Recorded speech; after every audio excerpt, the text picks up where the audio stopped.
Terima kasih Anda kembali bersama kami di Kompas Malam. Saudara, pasca pertemuan dengan 6 ketua umum parpol koalisi pemerintah, Presiden Jokowi mengungkap alasan tidak mengundang Nasdem ke Istana Merdeka Selasa lalu.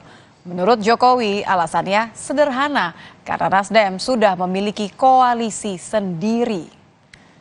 Jokowi menyebut 6 partai yang hadir memang memiliki tujuan membentuk koalisi di Pilpres 2024 sehingga pertemuan kemarin sengaja diadakan untuk membangun kerjasama politik antar ketum partai termasuk membahas strategi besar yang tidak bisa dibicarakan bila ada perwakilan koalisi lain.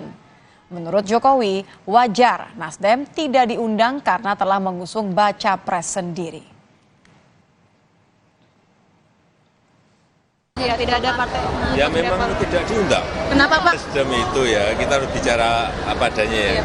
Kan sudah memiliki koalisi sendiri. Dan ini gabungan partai yang kemarin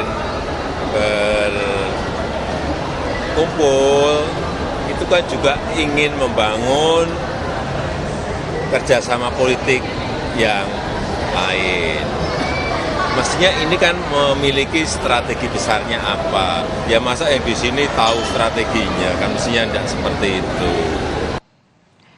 Ketua Umum PAN Zulkifli Hasan menyampaikan dukungannya terkait baca pres dan bacawa pres yang akan diusung di Pilpres 2024. Menurutnya, siapapun dan dari manapun partai baca pres dan bacawa pres yang akan maju nanti patut didukung asal memiliki semangat untuk memajukan Indonesia.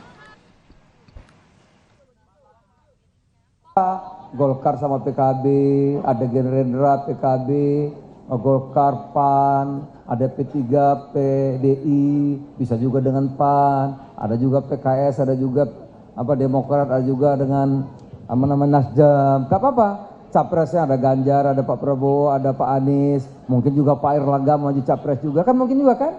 Masih bisa gitu. Itu enggak apa-apa, tapi semangatnya itu yang paling penting, semangat untuk memajukan Indonesia, bukan saling menghancurkan, bukan saling menjelekkan, tapi bersaing produktif yang mencerahkan. Nah, semangat itulah yang dibangun.